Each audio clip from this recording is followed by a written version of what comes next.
30 लाख रोजगार हैं जो आज खाली पड़े, उसको हम भर के आपको दे देंगे। हर ग्रेजुएट को 1 साल के लिए पेड अप्रेंटिसशिप का अधिकार। Law on paper leak so that we formalize how exams are done. A concept where we are taking 5,000 crores so that youngsters like you can get that money to start your own business. कुछ पूछना चाहते हैं मुझसे, क्या discuss करना चाहते हैं? Sir, मैंने बीएससी बीएड किया है। मेरे जैसे कई सारे स्टूडेंट हैं जिन्होंने टेट टाट तक पास की है। सरकार है कि वो कायमी भर्ती नहीं कर रही। तो सर जी, हमें आपसे ये उम्मीद है कि आपकी सरकार आए और हमें कायमी भर्ती मिले। ये जो आजकल का हिंदुस्तान का इकोनॉमिक सिस्टम है, आप यंग लोग हो, आपको समझ आ रहा है क्या हो रहा है इसमें? सर, जैसे ये अपने टी शर्ट या कुछ भी आता है, फ़ोन होता है, वो मेड इन चाइना या बाहर से आता है। Very good. तो प्रोडक्शन कहाँ हो रही है? बाहर से सर, चाइना में। चाइना से। तो जॉब कहाँ जा रही है? बाहर जा रही है। ठीक है, उसको बेच कौन रहा है? जो उद्योगपति और वो उनके। तो क्या हो रहा है, चाइना का माल हिंदुस्तान में बेचा जा रहा है। चाहे वो सेलफोन हो, इसके सारे के सारे कंपोनेंट्स चाइना से आएंगे, यहाँ पे असेंबल कर देंगे और फिर कहेंगे made in India. Not made, it is not made in India, it is assembled in India. Assembly में और मेक इन इंडिया में बहुत फर्क है। मेक इन इंडिया मतलब ये पूरा का पूरा जो इसका स्ट्रक्चर है, ये यहाँ बना है, लाखों युवाओं को रोजगार मिल रहा है। असेंबल्ड इन इंडिया मींस इसके सब पार्ट चाइना में बन रहे हैं और वहां पे मतलब 10, 15, 20 लोगों को जॉब मिल रहा है और यहाँ पे एक बंदे को जॉब देना वो जोड़ रहा है। और हमारे उद्योगपति क्या कर रहे हैं, चाइनीज प्रोडक्ट को यहाँ बेच रहे हैं, फायदा चाइना के बंदे को हो रहा है और हमारे बड़े उद्योगपति को।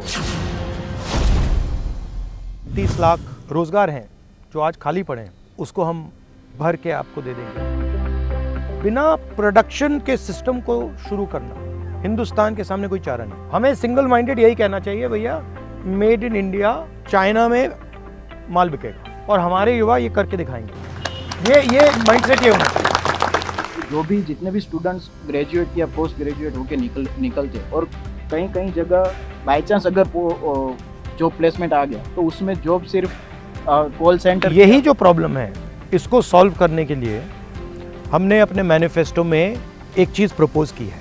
हर ग्रेजुएट को, चाहे वो डिप्लोमा होल्डर हो, चाहे वो कॉलेज यूनिवर्सिटी ग्रेजुएट हो, हर ग्रेजुएट को राइट टू अप्रेंटिसशिप दे।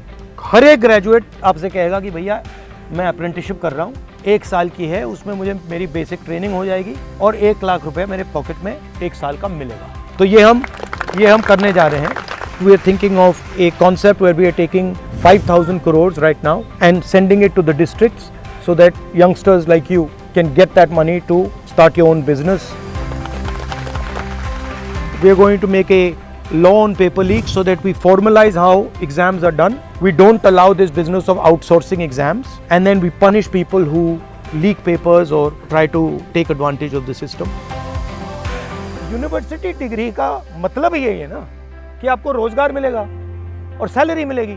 मगर लोग ये कहते हैं कि भैया मैं डिग्री ले लूंगा, बट फिर नेक्स्ट स्टेप जो है कि भैया पैसा कहाँ है, किसके हाथ में है, मेरे पास आ रहा है नहीं आ रहा, वो सवाल पूछते हैं। तो मेरी थिंकिंग है कि एग्जैक्टली आपको पता लग जाना चाहिए। मैं क्रिकेट खेलता हूँ, हर रोज प्रैक्टिस कर रहा हूँ और उधर जैशा बैठे हुए हैं, उसको आपने क्रिकेट का चेयरमैन बना दिया।